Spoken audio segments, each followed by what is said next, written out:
Good morning students.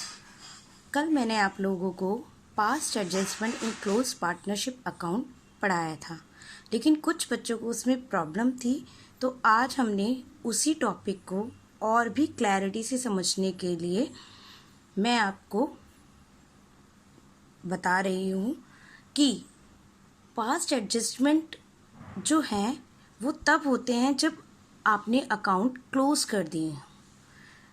Account close करने के बाद अगर हमें पता चलता है कि कुछ गलतियां ऐसी हैं जो हमें अकाउंट बनाते वक्त हमने ध्यान नहीं दिया और हमारी गलती के कारण या हमारी भूल के कारण हमने उस व्यवहार का लेखा नहीं किया, तो उस व्यवहार को लिखने के लिए हमें कुछ सुधार प्रविष्टियां करनी पड़ेंगी और उसे ही कहते हैं समायोजन।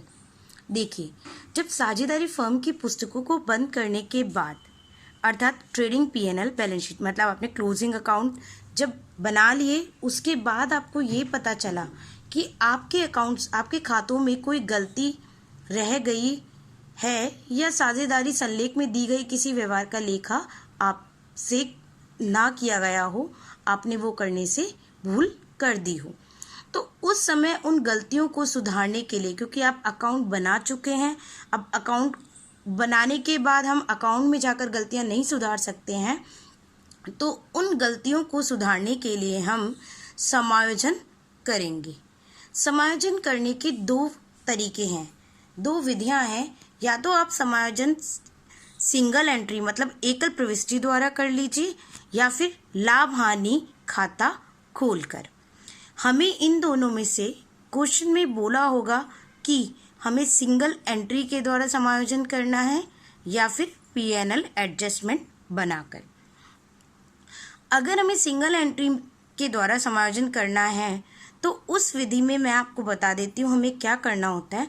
इस विधि में एक एनालिटिकल टेबल बनती है, मतलब एक विवरण तालिका बनती है। उसके बाद विवरण तालिका बनाने के बाद जब हमें शुद्ध लाभ या शुद्ध हानि पता चल जाता है तो हम पार्टनर्स के लिए एक एंट्री करते हैं और वो एंट्री होगी gaining partners capital account debit to sacrificing partners capital. मतलब जिसको अधिक राशि मिली है उसे डेबिट करो और जिसे कम राशि मिली है उसे क्रेडिट करो।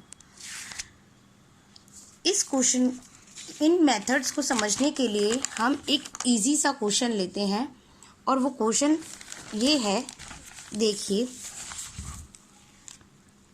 राम और श्याम 3:2 में लाभ हानि बांटते हैं, जिनकी पूंजी 1:1 2016 को जिनकी पूंजी 1 जनवरी 2016 को 2 लाख और 1 लाख है। हमें ये जनवरी की पूंजी दी है, इसका मतलब हमारे पास क्या है, ये ओपनिंग कैपिटल।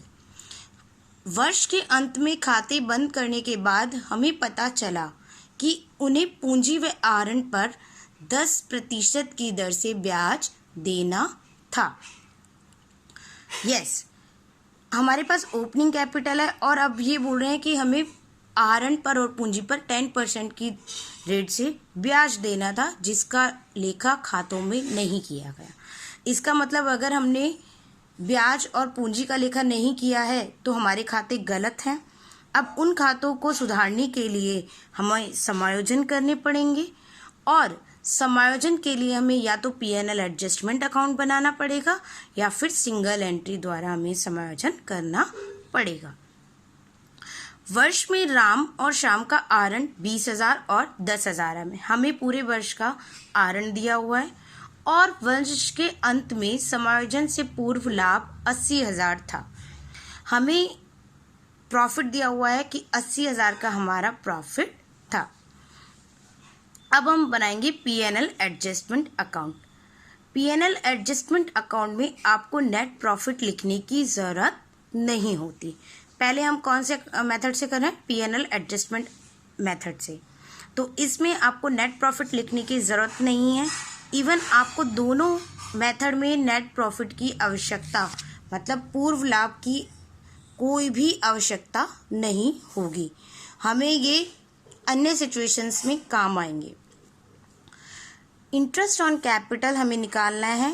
हमें ओपनिंग कैपिटल दी हुई है 2 लाख और 1 लाख, 10% की रेट है, साल भर आपको दिया हुआ है, तो इसका मतलब पूरे 12 महीने होते हैं, इसलिए हमने इंटरेस्ट ऑन कैपिटल निकाला है 2 लाख पर 10% से पूरे 12 महीने का 20,000 और शाम का 1 लाख पर 10% से 12 महीने का 10,000। इसी तरह में इंटरेस्ट ऑन ड्राइंग भी निकाल लेंगे। इंटरेस्ट ऑन ड्राइंग की कैलकुलेशन है formula amount of drawing into rate upon 100 month upon 12।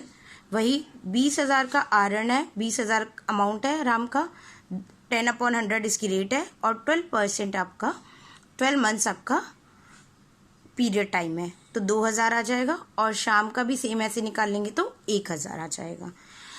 अब हम P&L एडजस्टमेंट अकाउंट को बनाते वक्त देखेंगे कि इंटरेस्ट ऑन कैपिटल कहाँ आता है, क्योंकि ये फर्म के लिए एक्सपेंस है, debit side. Interest on drawing कहाँ आता है, क्रेडिट साइड, क्योंकि ये फर्म के लिए इनकम है। अब हम देखेंगे कि डेबिट साइड का अमाउंट 30,000 है जबकि क्रेडिट साइड का 3,000। तो बैलेंस करने के लिए हम बैलेंस निकालेंगे टोटल इक्वल करने के लिए, और बैलेंस निकलेगा 30,000 माइनस 3,000 इक्वल्स टू 27,000, जिसे हम इनके प्रॉफिट शेयरिंग रेशो 3:2 में बांट देंगे। मैंने इनका प्रॉफिट 3:2 में बांटा है, मतलब 27,000 इंटू 3/5 और 27,000 इंटू 2/5। इस तरीके से हम P&L एडजस्टमेंट से क्वेश्चन सॉल्व कर लेंगे। जो भी एडजस्टमेंट हमने नहीं किए थे वो हमने यहाँ पे दोनों कर दिए। इस क्वेश्चन में सिर्फ आरएन और इंटरेस्ट ऑन कैपिटल का समायोजन ही था। नेक्स्ट, अब इसी क्वेश्चन को हम एनालिटिकल टेबल के द्वारा देखते हैं कि उसे सॉल्व कैसे करना है। एनालिटिकल मेथड में हम इस क्वेश्चन को सॉल्व करने के लिए अपने सबसे पहले सिंगल एंट्री मेथड में एनालिटिकल टेबल बनाएंगे। एनालिटिकल टेबल बनाते वक्त हमें फॉर्मेट ध्यान में रखना है कि फॉर्मेट क्या होगा। पर्टिकुलर्स, जहाँ पे हम सारी ट्रांजेक्शन लिखेंगे, जितने आपके पार्टनर हैं उनका नाम लिखेंगे। राम और श्याम यहाँ 2 पार्टनर हैं, दोनों का डेबिट और क्रेडिट साइड लिखेंगे। नेक्स्ट, फर्म का कि जो ट्रांजेक्शन्स हैं उनका फर्म पे इफेक्ट क्या पड़ेगा।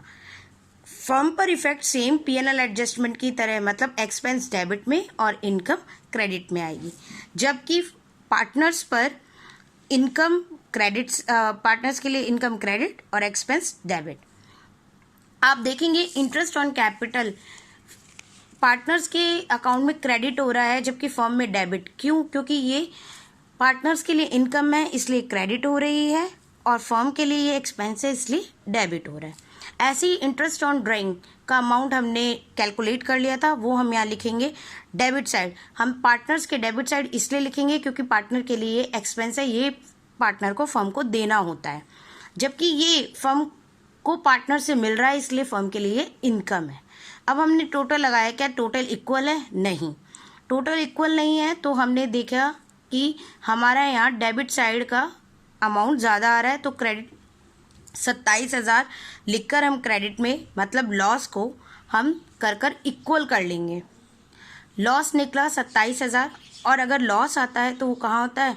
हमने देखिए loss of ₹27,000 debited to partners in the ratio 3:2।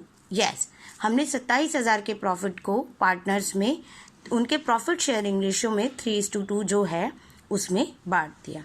Loss है इसलिए डेबिट। अगर यही चीज़ प्रॉफिट होती, मान लीजिए यहाँ 30,000 होता और यहाँ 3,000, तो प्रॉफिट आ रहा होता, और प्रॉफिट हम क्या करते? क्रेडिट साइड लिखते। अब हमने सबका टोटल कर लिया है। क्या ये सारे इक्वल आ रहे हैं? नहीं, जहाँ पे भी अमाउंट इक्वल ना हो और कम या ज़्यादा हो तो हमें उसी साइड लिखना है। जैसे 18,200 यहाँ है और 20,000, तो यहाँ पे कितना ज़्यादा है? 1800। यहाँ देखेंगे डेबिट और क्रेडिट में कौन सा ज़्यादा है? डेबिट साइड 11,800, तो हम यहाँ पे डेबिट 1800 लिख के यहाँ पे डेबिट साइड। एक सिंपल सा फॉर्मूला है, जो चीज़ क्रेडिट है उसे क्रेडिट में डाल दो और जो चीज़ डेबिट है उसे डेबिट में डाल दो। इसीलिए हमने शाम को एंट्री करेंगे। अब सिंगल एंट्री क्या है? Gaining partners capital account debit to sacrificing partner. Yes, शाम का यहाँ ज़्यादा है, उसे ज़्यादा प्राप्त हुआ है, तो वो गेनिंग था तो इसलिए हमने उसको डेबिट कर दिया।